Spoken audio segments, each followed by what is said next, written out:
Hi friends, Mahanadi serial நீ வரப்போகிற எபிசோட்ஸ்க்கான promo தான் அந்த வீடியோவில் பார்க்க போகிறோம். அடுத்தடுத்த சுவாரஸ்யங்களை தெரிஞ்சுக்க வீடியோவை ஸ்கிப் பண்ணாமல் கடைசி வரைக்கும் பாருங்கள். விஜய் காவேரி 2 பேரும் ஒன்று சேரணும் அப்படிங்கிறதுக்காக எல்லாருமே அவங்களுக்கு எவ்வளோ முடியுமோ அவ்வளோ எஃபோர்ட் போடுறாங்க. ஆனால் காவேரியோட மனசு மட்டும்தான் மாறவே மாட்டேங்குது. ஆரம்பத்தில் விஜய் காவேரியை சுற்றி வந்தப்போ காவேரி ரொம்ப அவாய்ட் பண்ணாங்க. அவரை ரொம்ப கஷ்டப்படுத்தவும் செஞ்சாங்க. இப்போ காவேரி விஜய் கூட கேஷுவலாக பேசணும்னு நினைக்கிறாங்க. ஆனால் விஜய் டோட்டலாக அவாய்ட் பண்ணுறாரு. எனக்கு என்னோடய லிமிட் தெரியும், எவ்வளோ லிமிட்டில் பேசணுமோ அவ்வளோ பேச தெரியும் அப்படிங்கிற மாதிரி நல்ல முகத்துக்கு நேராகவே பேசிட்டு போயிட்டாரு. இது அவங்களுக்கு ரொம்ப கஷ்டமாக இருந்துச்சு. வலி, வேதனை, வருத்தம் இது எல்லாமே எல்லாருக்கும் பொதுவான விஷயம்தான். அதே மாதிரி தானே விஜய்க்கும் இருக்கும். அவமானங்கிறது 2 பேருக்கும் பொதுவானது தானே. காவேரி விஜயை ஹர்ட் பண்ணும்போது அவங்க ஹர்ட் ஆகக்கூடாது. ஆனால் காவேரிக்கு மட்டும் ஹர்ட் ஆயிருக்கு அவங்க ஏதாவது சொல்கிறது. இதெல்லாம் எந்த விதத்தில் நியாயம்னு ஒன்று இருக்கு இல்லையா? இவங்க நிவின் கிட்ட போய் என்ன நினச்சிட்டு இருக்காரு, அவர் ஏன் இப்படி என்ன ஹர்ட் பண்ணுறாரு, டோட்டலாக அவாய்ட் பண்ணுறாரு அப்படின்லாம் கேட்கும்போது அவருக்கு பிடிக்கல, பேசல. அதில் போய் நம்ம எப்படி கருத்து சொல்ல முடியும் காவேரி அப்படின்னு நிவின் ரொம்ப சிம்பிளாக காவேரிக்கு சொன்னாங்க. ஆனால் அந்த விஷயத்தை அவரால், அதாவது காவேரியால் ஏற்றுக்க முடியல. விஜய் அவங்க கூட பேசுகிறதுக்கு ட்ரை பண்ணாங்க அப்படின்னா அது காவேரிக்கு ஒரு மாதிரி ஃப்ளர்ட் பண்ணுற மாதிரியோ இல்லை வேறு ஏதோ ஒரு தப்பான இன்டென்ஷனாவோ தெரியுது.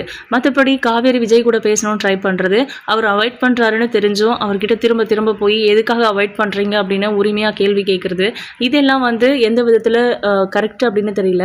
அவங்களுக்கு ஒரு நியாயம், இவங்களுக்கு ஒரு நியாயம். ஆரம்பத்துலேருந்தே அப்படி தான். அதே காவேரிக்கு ஏதாவது ஒரு சின்னதாக பிரச்சனை அப்படின்னா கூட சந்தோஷமாக இருக்கும்போது விஜயை தேடுறதில்ல. பட் அவங்களுக்கு ஏதாவது ஒரு பிரச்சனை கஷ்டம்னா விஜயை தான் தேடுது. நர்மதாவுக்கு ஒரு பிரச்சனை அப்படின்னு வரும்போது விஜய்கிட்ட சொல்லலாம் அப்படின்னு தான் நினச்சாங்க. ஆனால் என்ன நினச்சாங்களோ அது அப்படியே வேண்டாம் அப்படின்னு நிறுத்திட்டாங்க. ஆனாலும் கூட விஜய் தான் அந்த பிரச்சனையை சால்வ் பண்ணி வச்சார். இவ்வளோ நடந்திருக்கு. காவேரி என்ன அவங்க எல்லாரும் அவங்க வீட்டில் இருக்கிறவங்க தலையில் தூக்கி வச்சு கொண்டாடுவாங்க. காவேரி மேலே அவ்வளோ பாசமலையே பொழியிறாங்க. இப்போ வரைக்கும் காவேரிக்கு அந்த வீட்டில் எந்த குறையும் இல்லாமல் தான் பார்த்துக்கிறாங்க. காவேரி வேலைக்கு போகணும்னு நினச்சா ஓகே, கல்யாணம் வேண்டான்னு சொன்னால் ஓகே அப்படின்னு காவேரிக்கு என்ன பிடிக்குதோ அது வழியில் விட்டுட்டாங்க. ஆனால் இப்போது விஜயை கல்யாணம் பண்ணிக்க சொல்லி எதுக்காக எல்லாரும் நம்மளை ஃபோர்ஸ் பண்ணாங்க அப்படிங்கிறது காவேரிக்கு தோண ஆரம்பிக்குது. அது ஆரம்பத்திலே தோணி இருந்துச்சுன்னா இவ்வளோ பிரச்சனையே இல்லை. இந்நேரம் காவேரியும் விஜயும் ஒன்றா வாழ்ந்துட்டு இருந்திருப்பாங்க. ஆனால் காவேரி அப்பெல்லாம் விட்டுட்டு இப்போ விஜய் பேசலை அப்படின்னு வருத்தப்பட்டு இருக்காங்க. அம்மாவை வீட்டிலேயே விட்டுட்டு போக சொல்லி கேட்கணும்னு நினைக்கிறாங்க. ஆனால் எப்படி கேட்குறது அப்படின்னு தெரியல. அதனால் சாரதா கிட்டே போய் அம்மா இன்னைக்கு அம்மு நம்ம வீட்லேயே இருக்கட்டும், அவர்கிட்ட கொஞ்சம் சொல்லுங்களேன் அப்படின்றாங்க. நீ சொன்னாலும் தம்பி கேட்கும்டி, நீ போய் கேளுப்போ. அம்முவும் நம்ம வீட்டில் தங்க வச்சுக்கிறதுக்கு நம்ம என்ன உரிமை இல்லையா என்ன அப்படின்னு. உரிமையா, என்னம்மா உரிமை இருக்குது அப்படின்னு கேட்குறாங்க. அப்படி இல்லை, என்ன இருந்தாலும் நீ அம்முவோட டீச்சரு, உனக்கு இல்லாத உரிமையா, நீ போய் கேளு அப்படின்னு சொல்கிறாங்க. இல்லைம்மா, அவர் ஏற்கனவே நான் பேசினா அவாய்ட் பண்ணுறாரு, நான்லாம் திரும்ப அவர்கிட்ட போய் கேட்டுட்டு இருக்க மாட்டேன் அப்படின்னு சொல்கிறாங்க. அது கேட்கும்போது ஒரு மாதிரியாக இருக்குது நம்ம சாரதாவுக்கு. அதெல்லாம் ஒன்றும் இல்லை, நீ போய் கேளு, அப்படி முடியாதுன்னு சொல்லிட்டாருன்னா நான் கேட்குறேன் அப்படின்றாங்க. சரி ஓகே அப்படின்ட்டு இப்போ விஜய் உள்ளே வராரு. சரி அப்படின்னு நாங்கள் கிளம்புறோம், அம்மு கிளம்பலாமா அப்படின்னு கூப்பிடுறாங்க. அம்மு ஓடி போய் காவேரி கிட்ட நிற்கிறாங்க. டாடி இன்றைக்கி ஒரு நாள் மட்டும் நான் இங்கே சாரதா பாட்டி வீட்டில் இருந்துட்டு வரனே அப்படின்னு கேட்குறாங்க. இல்லாமோ நான் அங்கே தனியாக இருப்பேன்ல, என்ன நீ மிஸ் பண்ண மாட்டியா அப்படின்னு கேட்குறாங்க. எப்போவுமே நான் உங்கள் கூட தானே இருக்கேன், இன்றைக்கி ஒரு நாள் இந்த வீட்டில் இருக்கேன் அப்படின்னு சொல்லி கேட்குறாங்க. இல்லை நீ அடிக்கடி இந்த வீட்டில் தங்குறதானே அப்படின்னு விஜய் சொல்கிறாரு.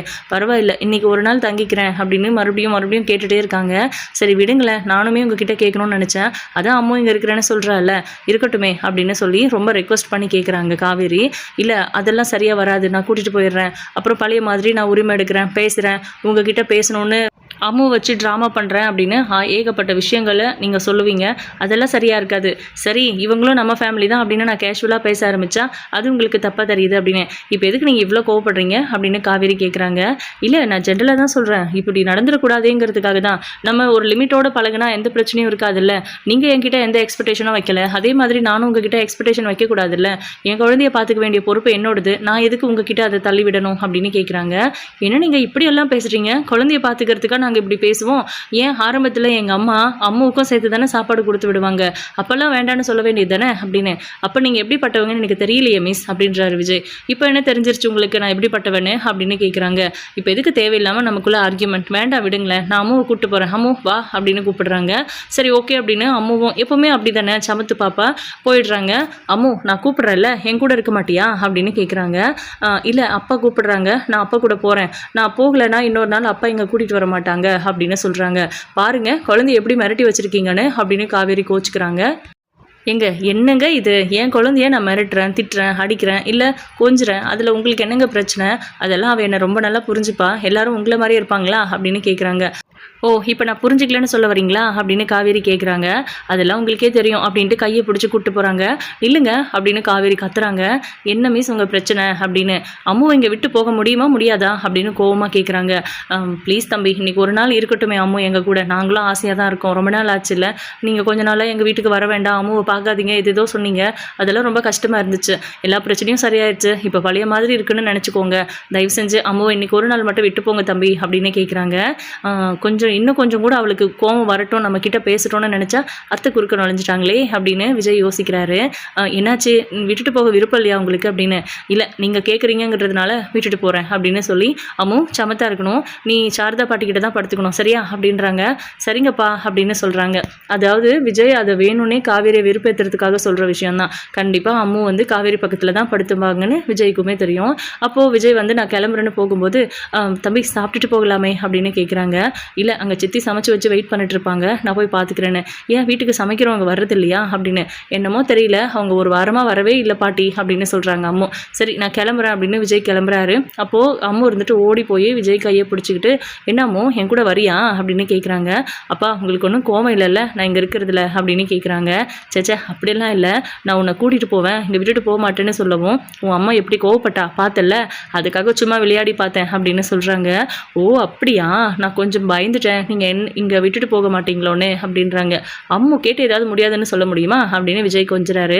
சரி நான் நிஜமாவே சாரதா பாட்டிக்கிட்ட தான் படுத்து தூங்கணுமா அப்படின்னு கேட்குறாங்க. ஏன்டா அப்படி கேட்குற அப்படின்றாரு விஜய். இல்லை நீங்கள் தானே சொன்னீங்க அப்படின்ட்டு. நான் சும்மா காவேரியை வெறுப்பேற்றுறதுக்காக சொன்னேன், நீ ஒன்றும் பயப்படாத, நீ உன் அம்மா கிட்டேயே கட்டி பிடிச்சிட்டு தூங்கு சரியா அப்படின்னு சொல்லிட்டு நம்ம விஜய் கிளம்புறாரு. அப்பா உங்களுக்கும் இங்கே இருக்கணும்னு ஆசையாக இருக்கா அப்படின்னு. ஆசையாக தான் இருக்குது, அப்படியே உன்னையும் அம்மாவையும் நம்ம வீட்டுக்கு கூப்பிட்டு போயிடணும்னு தோணுது. அவள் வரணுமே, அவள் தான் என்னை பிடிக்கலன்னு சொல்கிறாளே அப்படின்றாங்க. உங்களை பிடிக்காம அம்மா எதுக்கு உங்களை கல்யாணம் பண்ணிக்கிட்டாங்க அப்படின்னு கேட்குறாங்க. அம்மு நீ இவ்வளோலாம் ஃபோர்ஸ் ஆகாத, அதெல்லாம் ஒன்றும் இல்லை, அம்மாவை நான் பார்த்துக்கிறேன். அதான் சொன்னல உன் அம்மாவுக்கு நான் யாருங்கிறது தெரியல, ஒருவேளை அவள் வாழ்க்கையில் ஒரு காலத்தில் முக்கியமான ஒரு பர்சனாக நான் இருந்தேன் அப்படின்னு தெரிஞ்சதுன்னா அவ்வளவுதான், அவள் எல்லாத்தையும் தூக்கி போட்டு நான் தான் முக்கியம்னு நினைப்பா. சாரதா பாட்டியவே எனக்காக வேண்டான்னு சொன்னவிடா உன் அம்மா, அவள் அவ்வளோ நல்லவ, அவள் என் மேலே உயிரே வச்சுருக்கா, அவளுக்கு தெரியல நான் யாருன்னு.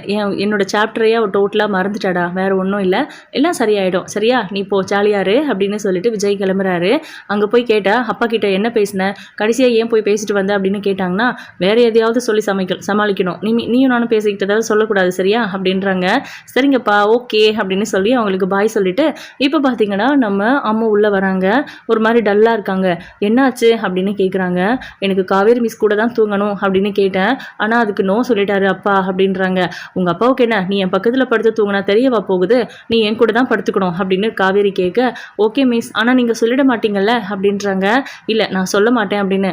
ஓகே அப்பா கோவம் இல்லாத நேரத்தில் பார்த்து நானே உண்மையை சொல்லிக்கிறேன், நீங்கள் சொன்னீங்கன்னா என்கிட்ட கோச்சிப்பாரு அப்படின்னு அம்மு சமாளிக்கிறாங்க. எல்லாருக்கும் புரியுது அம்மு என்ன இன்டென்ஷனில் பேசுகிறாங்க அப்படிங்கிறது. காவேரி மட்டும்தான் அவங்க பேசுகிறதெல்லாம் உண்மைன்னு நினச்சிக்கிட்டு அவங்களுக்கு பதில் சொல்லிக்கிட்டு இருக்காங்க. ஃபைனலி நம்ம அம்முவும் நம்ம யாழினி பாப்பாவும் உள்ளே உட்காந்து ஏதோ பண்ணிட்டு இருக்காங்க, அந்த கலரிங் ட்ராயிங் அப்படின்னு சொல்லிட்டு. அவங்க கூட நம்ம நர்மதா வந்து ஹெல்ப் பண்ணிட்டு இருக்காங்க. இங்கே நம்ம யமுனாவும் நிவினும் நாங்கள் வெளியில் போயிட்டு வரோம் அப்படின்னு கிளம்புறாங்க. காவேரி ஒரு மாதிரி பார்க்குறாங்க. அக்கா நீ வரியா அப்படின்னு கேட்குறாங்க. இல்லை நான் வரல, நீங்கள் போயிட்டு வாங்க அப்படின்னு சொல்லிட்டு. நீங்கள் புருஷ மண்டாட்டியா ஜோடியாக போகிறீங்க, அவ எதுக்கு உங்கள் கூட நந்தி மாதிரி, நீங்கள் போயிட்டு வாங்க அப்படின்னு சாரதா சொல்கிறாங்க. காவேரிக்கு கடுப்பாகுது. அவங்க போனதுக்கப்புறம் நம்ம காவேரி போய் கேட்குறாங்க, என்னம்மா என்ன அவங்க வெளியில் போகிறேன்னு சொல்லும்போது நான் என்ன போகிறேன்னு நான் நினச்சேன், அவங்கள ரொம்ப நாளைக்கு அப்புறம் ஜோடியாக பார்த்து ரசிச்சிட்டு இருந்தேன், ரொம்ப நாளாக அதெல்லாம் நோட் பண்ணாமல் இருந்தேன், எனக்கு பிடிச்சிருந்தது அதனால் பார்த்தேன், ஏதோ அக்கா பார்க்குறாளேன்னு சொல்லி வா வெளியில் போகலாம் அப்படின்னு கூப்பிட்டா நானே அதுக்கு பதில் சொல்லிக்க போகிறேன், என்னமோ என்ன நந்தி மாதிரின்னு சொல்கிற, அவங்களுக்கு என்ன நந்தி மாதிரி நான் போயிடுவேனா அவங்க கூப்பிட்டாலும், ஏமா இப்படியெல்லாம் பேசுகிற நீ, எனக்கு கஷ்டமாக இருக்குன்னு யோசிக்க மாட்டியா அப்படின்னு. நீ மட்டும் என்ன மற்றவங்களுக்கு கஷ்டமாக இருக்குங்கிறத பற்றி யோசிக்கிறியா என்ன, போடி அப்படின்னு சொல்லிட்டு சாரதா உள்ளே போயிடுறாங்க. என்ன நினச்சிட்டு இருக்காங்க, இந்த வீட்டில் இருக்கிற யாருமே என்னை பற்றி யோசிக்கிறது இல்லை, எல்லாருமே அவங்கவுங்களோட ஃபீலிங்ஸ்க்கு இம்பார்ட்டன்ஸ் கொடுக்குறாங்க, என்ன மட்டும் ஒரு ஜடம் மாதிரி நடத்துகிறாங்க அப்படின்னு காவேரிக்கு ஹர்ட் ஆகுது. அதுக்கப்புறம் எல்லாரும் படுத்து தூங்கிக்கிட்டு இருக்கும்போது காவேரிக்கு அந்த டைரி ஞாபகம் வருது, விஜயோட டைரி படிக்கணும் அப்படின்னு. ஏன்னா விஜய் நடந்துக்கிறது, பேசுறது, இப்போ நடந்துக்கிறது, முன்னாடி நடந்துக்கிட்டதுன்னு நிறைய விஷயங்கள்ல அவங்க நோட் பண்ணதுல எதுவுமே நார்மலா இல்ல அப்படிங்கிற மாதிரியும், இவங்க இந்த வீட்ல இருக்கிற எல்லாருமே விஜய்க்கு சப்போர்ட் பண்றாங்க. என்ன வேற மாரி நடத்துறாங்க அப்படிங்கிற மாரியும் தோணிக்கிட்டு இருக்குது. இப்போ அந்த டைரிய படிக்கணும். நிஜமாவே விஜய்க்கும் நமக்கும் என்ன சம்மந்தம்னு தெரிஞ்சுக்கணும். கண்டிப்பா நம்ம குடும்பத்த பத்தி அதுல ஏதாவது எழுதியிருப்பாருல்ல அப்படிங்கிற மாரி யோசிச்சுட்டு எந்திரிக்கிறாங்க. அம்மு கெட்டிமா அவங்கள புடிக்கிறாங்க. அப்போ அம்மு வந்து காவேரி வந்து அமைதியா படுத்துடுறாங்க. அம்மு கையையும் காலையும் தூக்கி காவேரி மேலே போட்டுக்கிட்டு ரொம்ப நெருக்கமாக படுத்துட்டு இருக்கிறத நம்ம சாரதா பார்த்துட்டு கண் கலங்குறாங்க. நீ உன் புருஷன் இந்த குழந்தை 3 பேரும் ஒன்றா தூங்க வேண்டியது, இன்னைக்கு தனித்தனியாக ஆளுக்கு ஒரு திக்கில் இருக்கீங்க. இது என்னைக்கு மாறுமோ தெரியல கடவுளே, சீக்கிரமாக இதெல்லாம் சரியாகணும் அப்படின்னு சொல்லி சாரதா நம்ம காவேரியோட அப்பா கிட்டேயும் கடவுள்கிட்டையும் வேண்டிக்கிட்டு அமைதியாக படுத்து தூங்கிடுறாங்க. இப்போது நம்ம காவேரி மறுபடியும் திடீர்னு முழிப்பு வரும்போது எந்திரிக்க ட்ரை பண்ணும்போது காவேரி அம்மு வந்து நல்லா இறுக்கமாக காவேரியை பிடிச்சிட்டு இருக்கிறது தெரியுது. அவங்க தலையை வருடி விட்டுட்டு இருக்காங்க. அப்போது அம்மு தூக்கத்தில் வளர்றாங்க. காவேரி மிஸ், நான் உங்களை ஒரே ஒரு முறை அம்மானு கூப்பிட்டுக்கிட்டுமா அப்படின்னு கேட்குறாங்க. அப்போது காவேரிக்கு ஏதோ தோணுது. ஏதோ பேசுகிறாளே, நம்ம என்ன பதில் சொல்கிறது அப்படின்னு யோசிச்சுட்டு கூப்பிடுறா அப்படின்னு சொல்கிறாங்க. உடனே அம்முவும் அம்மா அப்படின்னு சொல்லி கூப்பிடுறாங்க. அதை கேட்ட உடனே காவேரிக்கு இன்னொரு முறை கூப்பிட சொல்லணும்னு தோணுது. அம்மு இன்னொரு முறை அம்மானு கூப்பிடு அப்படின்றாங்க. அம்மா அப்படின்னு சொல்லிட்டு கட்டி பிடிச்சிக்கிறாங்க. அதுக்கப்புறம் காவேரியோட கண்ணத்தை தேடி முத்தம் கொடுக்குறாங்க. இனிமேல் நான் உங்களை அம்மானே கூப்பிடலாமா அப்படின்னு சொல்லி கேட்குறாங்க. தாராளமாக கூப்பிடுறா அப்படின்னு நம்ம காவேரி சொல்கிறாங்க. இதை கேட்டு அம்முவுக்கு அவ்வளோ சந்தோஷம். ஆனால் காவேரி அந்த விஷயத்தை அதோடு விடுறதில்ல. உனக்கு ஏன் என்னை அம்மானு கூப்பிடணும்னு தோணுச்சாமோ அப்படின்னு கேட்குறாங்க. ஏன்னா நீங்கள் தானே என் அம்மா, அதுதானே உண்மை, அதனால தான் நான் உங்களை அம்மானு கூப்பிடுறேன். எப்போவுமே உங்களை மிஸ்ஸுன்னே கூப்பிட்டுருக்கேன்னா நீங்கள் தான் என் அம்மானு தெரிஞ்சதுலேருந்து எனக்கு உங்களை அம்மானு கூப்பிடணும்னு ஆசையாக இருந்துச்சுமா, அதனால தான் அம்மானு கூப்பிட்டுக்கவான்னு கேட்டேன் அப்படின்னு சொல்கிறாங்க. காவேரி பயங்கர ஷாக் ஆகுறாங்க. அதே நேரம் நம்ம அம்முவுமே ஐயோ உண்மையை சொல்லிட்டோமே அப்படிங்கிற மாதிரி தூக்கத்துலேருந்து எந்திரிச்சு உட்காடுறாங்க. அம்மு என்னாச்சு அப்படின்னு காவேரி கேட்குறாங்க. ஒன்றும் இல்லை அப்படின்னு தூக்கத்தில் வளர்கிற மாதிரியே அப்படியே அந்த பக்கமாக திரும்பி படுத்து தூங்குற மாதிரி ஆக்டிங் பண்ணுறாங்க. ஆனால் அவங்க நிஜத்தில் தூங்கலை. காவேரிக்கு ஒரு மாதிரி குழப்பமாக இருக்குது. அவங்க பாட்டுக்கு எந்திரிச்சு வெளியில் போகிறாங்க. அதாவது ரூம்லேருந்து வெளியே போகிறாங்க. அம்முவும் அவங்கள ஃபாலோ பண்ணிட்டு போயிட்டுருக்காங்க. இப்போ காவேரிக்கு ஒரு மாதிரி குழப்பமாக இருக்குன்னு சொல்லி கிச்சனில் போய் தண்ணி குடிச்சிட்டு அங்கேயே நின்றுட்டு எதையோ யோசிச்சுட்டு இருக்காங்க. அப்போது அம்முவும் உள்ளே போகிறாங்க. மிஸ் அப்படின்னு கூப்பிடுறாங்க. வா அம்மு, என்ன தண்ணி வேணுமா அப்படின்னு கேட்குறாங்க. இல்லை மிஸ், நான் உங்ககிட்ட கொஞ்சம் பேசணும் அப்படின்றாங்க. என்ன பேசணும் அப்படின்ட்டு. நான் உங்களை அம்மானு கூப்பிடலாமா அப்படின்னு கேட்குறாங்க. கூப்பிடுறா அப்படின்னு சொல்கிறாங்க. அம்மா அப்படின்றாங்க. இன்னொரு முறை கூப்பிடு அப்படின்னு மறுபடியும் காவேரி கேட்குறாங்க. அப்போ அம்முவும் அம்மா அப்படின்னு சொல்லி கூப்பிடுறாங்க. அதுக்கப்புறம் சரி ஓகே நான் போய் தூங்குறேன் அப்படின்றாங்க. அம்மா ஒரு நிமிஷம், ஏன் உனக்கு என்ன அம்மானு கூப்பிடணும்னு தோணுச்சு அப்படின்னு காவேரி கேட்குறாங்க. தெரியல, உங்களை அம்மானு கூப்பிட தோணுச்சு. அன்றைக்கி நம்ம ஸ்டேஜில் பர்ஃபார்ம் பண்ணோம்ல, அன்னையிலேருந்து நீங்கள் தான் என் அம்மாவாக இருக்குமோ அப்படின்னு எங்கள் கிளாஸ் ஃப்ரெண்ட்ஸ் எல்லாருமே நினச்சிட்டு இருக்காங்க அப்படின்னு. இல்லையே, எனக்கு எதுவும் அப்படி தெரியலையே அப்படின்னு காவேரி கேட்குறாங்க. அதுதான் உண்மை அப்படின்னு சொல்லிட்டு அம்மு போய் படுத்துடுறாங்க. காவேரிக்கு சந்தேகமாக இருக்குது. கண்டிப்பாக அம்மு ஏதோ ஒரு விஷயத்த மனசில் வச்சுக்கிட்டு தான் நம்மளை அம்மானு கூப்பிட்டுருக்கா அப்படிங்கிற மாதிரி தோணுது. இப்போது விஜயோட டைரியை போய் காவேரி படிக்கிறாங்க. அதில் தான் ஒட்டுமொத்த விஷயங்களும் இருக்குது. நம்ம விஜய் காவேரி 2 பேரும் அவங்களோட வளைகாப்பு ஃபங்க்ஷன் அப்போது ஃபோட்டோ எடுத்துக்கிட்டது அதில் இருக்குது. அந்த ஃபோட்டோவை எடுத்து பார்க்குறாங்க. காவேரி அப்படியே உடஞ்சி போயிடுறாங்க. என்ன இது, நம்ம தான் விஜய் கூட இருக்கோம், அதுவும் நம்ம கர்ப்பமாக இருக்கோம் அப்படின்னு. நேச்சுரலாக அவங்க 2 பேரும் ஒன்றா நிற்கிற மாதிரி இருந்துருந்துச்சுன்னா கூட இது வந்து ஏஐயில் ரெடி பண்ணியிருப்பாங்களா, இல்லை இவங்களே ரெடி பண்ணியிருப்பாங்களா இந்த ஃபோட்டோவை அப்படிங்கிற மாதிரி யோசிப்பாங்க. பட் அதில் காவேரி ப்ரெக்னெண்ட்டாக இருக்காங்க. அது ரியலிஸ்டிக்காக இருக்குது. அது ஃபோனில் எடிட் பண்ண மாதிரியும் தெரியல. இப்போ காவேரிக்கு ரொம்ப குழப்பமாகுது. என்ன இந்த ஃபோட்டோவில் நம்ம 2 பேரும் இருக்கோம் அப்படிங்கிற மாதிரி யோசிச்சுட்டு விஜய்க்கு கால் பண்ணலாமா அப்படின்னு ஃபோன் எடுக்கிறாங்க. ஆனால் இந்த நேரத்தில் எதுக்கு வேண்டாம், இது உண்மையாக பொய்யான்னு கூட தெரியல, இந்த டைரியை நம்ம அங்கேருந்து எடுத்துகிட்டு வந்ததே அம்முவுக்கு கூட தெரியாது அப்படிங்கிற மாதிரிலாம் யோசிச்சுட்டு அந்த டைரியை முழுசாக படிக்கலான்னு எடுத்து படிக்கிறாங்க. ஃபர்ஸ்ட் ஹாஃபில் வந்து பெருசாக காவேரியை பற்றி மென்ஷன் பண்ணலை. ஆனால் செகண்ட் ஹாஃபில் ஃபுல்லாகவே காவேரியை பற்றி மென்ஷன் பண்ணியிருக்காங்க. அதாவது காவேரிங்கிற பேரை சொல்லி மென்ஷன் பண்ணியிருக்காங்க. அப்போ விஜயோட ஒய்ஃப் பேர் காவேரியா, ஃபோட்டோவில் நான் தான் இருக்கேன், அப்போ விஜய் என்னை பற்றி தான் எழுதியிருக்காரா அப்படிங்கிற மாதிரிலாம் இவங்களுக்கு தோண ஆரம்பிக்குது. வேறு வழியே இல்லை, விஜய் கிட்ட பேசணும் அப்படின்ட்டு விஜய்க்கு கால் பண்ணுறாங்க காவேரி. அப்போ விஜய் அட்டன் பண்ணுறதில்ல முதல் காலில். 2வதாக கால் பண்ணுறாங்க. என்ன இந்த நேரத்தில் மிஸ் நமக்கு கால் பண்ணுறாங்க அப்படிங்கிற மாதிரி யோசிச்சுட்டு அட்டன் பண்ணலான்னு போகும்போது வேண்டாம், எதுக்கு தேவையில்லாமல் அவ்வளோ முகத்தில் அடித்த மாதிரி பேசிட்டு வந்துட்டு இப்போ பேசினா நல்லா இருக்காதுங்கிற மாதிரி விஜய் யோசிக்கிறாரு. அப்புறம் ஒருவேளை அம்மா ஏதாவது என் கூட பேசணும்னு நினைப்பாளா, ஏதாவது பிரச்சனையாக இருக்குமா அப்படின்னு யோசிச்சுட்டு அட்டன் பண்ணிடுறாங்க. ஹலோ சொல்லுங்கள் மிஸ் அப்படின்றாங்க. நான் உங்ககிட்ட கொஞ்சம் பேசணும் அப்படின்றாங்க. பேசுங்க, என்ன விஷயம், அம்மாவுக்கு ஏதாவது அப்படின்னு. இல்லை, அவன் நல்லா தூங்கிக்கிட்டு இருக்கா, நான் உங்கள் வீட்டிலேருந்து உங்களோட டைரி ஒன்று எடுத்துகிட்டு வந்தேன் அப்படின்றாங்க. அப்போ விஜய் வந்து ஷாக் ஷாக் ஆகுறாரு. எந்த டைரி அப்படின்னு. அதான் ஒரு லைட் க்ரீன் கலரில் இருந்துச்சுல்ல அந்த டைரி அப்படின்னு சொல்கிறாங்க. அதை எப்படி எடுத்தீங்க அப்படின்னு கேட்குறாங்க. அது உங்கள் கபோர்டில் இருந்துச்சு, அதுதான் எடுத்துகிட்டு வந்தேன், எனக்கு டைரி படிக்கிறதுனா ரொம்ப பிடிக்கும் அப்படின்னு சொல்கிறாங்க. ஹலோ, நீங்கள் டைரி எழுதி உங்கள் டைரியை நீங்கள் படிக்கணும், ஏன் டைரி எதுக்கு எடுத்துகிட்டு போனீங்க அப்படின்னு கேட்குறாங்க. அதில் இருக்கிறதெல்லாம் பார்த்தா நான் படிக்கணுங்கிறதுக்காகவே எழுதின மாதிரி இருக்குது அப்படின்னு கேட்குறாங்க. சச்சா, அப்படியெல்லாம் எதுவும் இல்லை, நீங்கள் எதுவும் தப்பாக புரிஞ்சுக்கிட்டீங்க, அதில் முழுக்க முழுக்க என்னோடய ஒய்ஃப் பற்றி எழுதியிருப்பேன், முழுசாக படிச்சிட்டிங்களா என்ன அப்படின்னு கேட்குறாங்க. படிச்சிட்டேன் அப்படின்றாங்க காவேரி. இப்போது உங்கள் ஒய்ஃப் பேர் என்ன அப்படின்னு காவேரி கேட்குறாங்க. அது வந்து அப்படின்னு சமாளிக்கிறாரு. அதான் நான் படிச்சிட்டேன்னு தெரியும்ல, சொல்லுங்கள் அப்படின்னு கேட்குறாங்க. காவேரி அப்படின்னு சொல்கிறாங்க. உங்கள் ஒய்ஃபோட ஃபோட்டோ ஏதாவது இருக்கா அப்படின்னு கேட்குறாங்க. எதுக்கு, நீங்கள் எதுக்கு அதெல்லாம் பார்க்கணும் அப்படின்னு சமாளிக்க பார்க்குறாங்க. அப்போது ஒரு நிமிஷம் அப்படின்னு காவேரியும் விஜயும் அவங்க வளைகாப்பு ஃபங்க்ஷனில் எடுத்து அந்த ஃபோட்டோ டைரியில் இருந்துச்சு இல்லையா, அதை ஃபோட்டோ எடுத்து விஜய்க்கு அனுப்புகிறாங்க. உங்கள் டைரியில் இந்த ஃபோட்டோ இருந்துச்சு, இவங்க தான் உங்கள் ஒய்ஃபை பாருங்கள் அப்படின்னு சொல்லி ஒரு ஃபோட்டோ அனுப்புகிறாங்க. அதை விஜய் பார்த்துட்டு பயங்கர ஷாக் ஆகுறாரு. இப்போ காவேரி கிட்ட பேசுகிறதுக்கோ அவங்கள ஃபேஸ் பண்ணுறதுக்கோ ரொம்ப பயமாக இருக்குது விஜய்க்கு. அப்போது பேசுகிறாங்க. சொல்லுங்கள் அப்படின்ட்டு. இந்த ஃபோட்டோவில் இருக்கிறது யார், உங்கள் ஒய்ஃபா அப்படின்னு கேட்குறாங்க. விஜய்க்கு வேறு வழியே இல்லை, இதுக்கு மேலே உண்மையை மறைக்கவும் முடியாது, எல்லாத்துக்கும் உங்களுக்கு ஒரே ஒரு பதில் காலையில் வந்து சொல்கிறேன் அப்படின்னு சொல்லிட்டு அவர் ஃபோனை கட் பண்ணிடுறாரு. திரும்ப கால் பண்ணால் எடுக்கவே மாட்டேங்கிறாங்க.